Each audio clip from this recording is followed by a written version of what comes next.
Hello friends, 4 फरवरी world cancer day.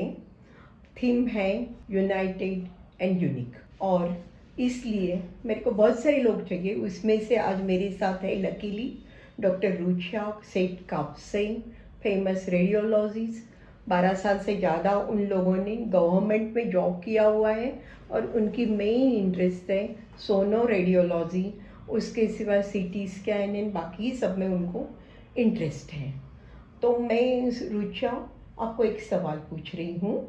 आपने actually आजकल लोगों में अवेयरनेस बहुत है कैंसर के बारे में, और लोग बहुत डरते भी हैं, चेकअप भी कराते हैं। तो काफ़ी लेडीज़ चेकअप कराती रहती है, मेमोग्राफी कराती है तो कितने सारी लेडीज़ में ऐसे साइलेंट ट्यूमर निकल जाते हैं, पेशेंट को कोई प्रॉब्लम नहीं है, उनको कुछ लग नहीं रहा है। मैम, जैसा आपने सवाल किया, काफ़ी सारे लोग लगभग 25 to 30% केसेस में अर्ली कैंसर्स डिटेक्ट होते हैं और वो साइलेंट होते हैं।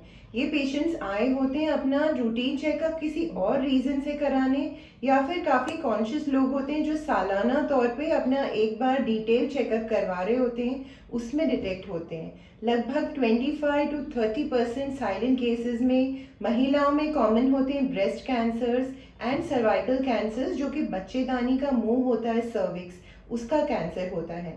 मेल्स में भी साइलेंट कैंसर्स देखने को मिलते हैं, लिवर में, प्रोस्टेट में, और जिन्हें स्मोकिंग की हैबिट होती है उनके लंग्स में भी पाए जाते हैं ये साइलेंट कैंसर्स।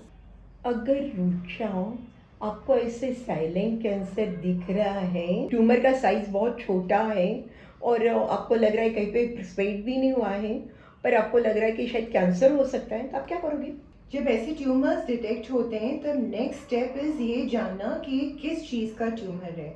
उसके लिए थोड़ा फर्दर इन्वेस्टिगेशन की ज़रूरत होती है वाया इमेजिंग, जो कि सोनोग्राफी, सीटी स्कैन, एमआरआई के द्वारा हम डिटेल में देख सकते हैं कि ये गांठ सॉलिड है या नहीं, कितनी फैली है, और अगर फैली है तो आसपास की टिश्यूज़ में या ऑर्गन में फैली है या नहीं। नेक्स्ट स्टेप होता है इसमें से बायोप्सी लेना, जो कि इसके अंदर एक गाइडेड, ऊपर से गाइडेंस के थ्रू देखते हुए नीडल डालते हैं। स्पेशल इसमें से टिश्यू के फ्रैगमेंट्स, जिसे टुकड़े कहते हैं, वो निकाले जाते हैं, इसको कहते हैं बायोप्सी। ये टिश्यू के सेल्स को बाद में टेस्टिंग करके हमें ये पता लगता है कि किस चीज़ का कैंसर है। अच्छा, आप कर रही है बायोप्सी? जी मैम, हम खुद भी करते हैं, और हर हफ्ते 2-3 केसेस ऐसे ज़रूर निकलते हैं कि जिन्हें बायोप्सी की ज़रूरत पड़ती है। डीपर टिश्यूज़ में होते हैं, बॉडी में स्किन के नीचे डायरेक्टली नहीं होते, डीपर ऑर्गन्स या टिश्यूज़ में होते हैं, उन्हें बायोप्सी की ज़रूरत पड़ती है। अब समझो अभी आपको लग गया है बायोप्सी में, या आपने जो भी एफएनएसी जो भी किया है उसमें भी पॉजिटिव आ गया, आगे नेचुरल है, आप सर्जन के पास भेज दोगी। फिर भी आपके रेडियोलॉजिकल या बाकी कोई कोई इन्वेस्टिगेशन होते हैं, उनके बारे में थोड़ा बता दो।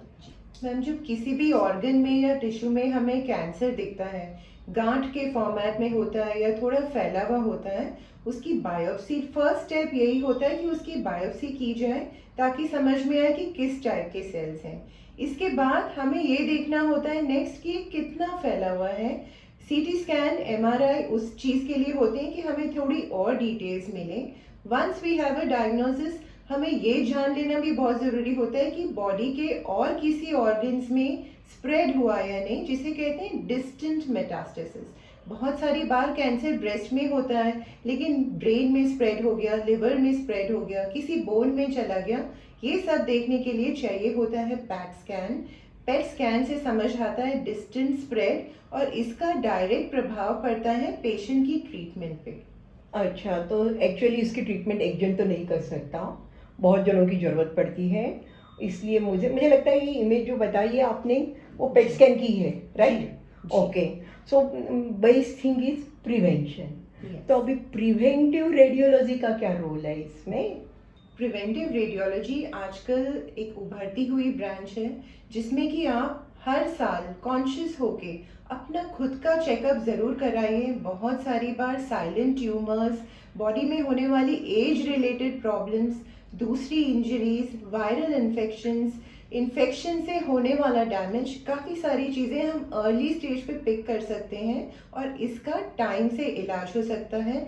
ये चीज़ कैंसर के मतलब सबसे इम्पॉर्टेंट है, क्योंकि early diagnosis is the way to survive cancer. सही बात है, अर्ली डिटेक्शन होगा तो आप on the spot cancer spread होने के पहले ही उसको ख़त्म कर सकते हो.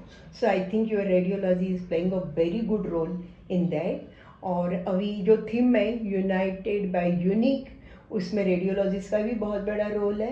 वैसे तो एक आदमी का रोल नहीं है, बहुत सारे लोग इंक्लूडिंग पेशेंट खुद इसमें एक पार्ट है. जो अच्छे हो गए उन लोगों को भी आके अपनी स्टोरीज सुनानी चाहिए. सो अगले टाइम नया देखेंगे. Thank you Rucha. और Thank you, ma'am. Wonderful that is. Okay, one more question. आप कितने मीन समझो अभी लेडीज में तो मोस्टली बोलते हैं 40 के बाद 45 के बाद आप साल में एक बार चेकअप करा लो. जेंट्स में क्या गाइडेंस? मैम दोनों ही केसेस में females as well as males after the age of 40 हमारी बॉडी में डीजेनरेशन काफ़ी रैपिड हो जाती है. In women after the age of 40 हर साल एक बारी मैमोग्राफी ज़रूर कराना चाहिए. ये स्पेशल तरीके के ब्रेस्ट के एक्सरेज होते हैं जिससे कैंसर्स का अर्ली डिटेक्शन अच्छे से हो सकता है. Second cheese, abdomen and pelvis की सोनोग्राफी जिसमें हमारे सारे सॉलिड ऑर्गन्स आ गए. ऑल्सो यूट्रस, ओवरीज और सर्विक्स, इसके कैंसर भी अर्ली डिटेक्ट हो सकते हैं. एवरी ईयर एक बार ये ज़रूर करना चाहिए. For males once again a detailed blood checkup and sonography of abdomen and pelvis जिसमें सॉलिड ऑर्गन्स के ट्यूमर्स हमें टाइम से दिख सकते हैं. ओके, प्रोस्टेट कैंसर कितने कॉमन है? ऐसे साइलेंटली डिटेक्टेड के साइलेंट नहीं डिटेक्ट होते हैं. आई थिंक ब्लड मार्कर से वो जल्दी डिटेक्ट हो जाते हैं. फिर भी ऐसे कभी हुआ है कि भाई ऐसे ही कुछ कारण से सोनोग्राफी कराई है इन प्रोस्टेट बड़ी लेग? प्रोस्टेट की साइज एंड वॉल्यूम मेजरमेंट्स हम देखते हैं सोनोग्राफी पे.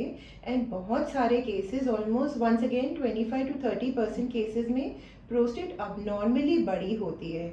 इसके लिए जब हम ट्यूमर मार्कर्स चेक करते हैं, ट्यूमर मार्कर्स ब्लड टेस्ट होती हैं. जो कुछ ट्यूमर्स ऐसे होते हैं जो ये स्पेशल केमिकल सीक्रेट करते हैं ब्लड में.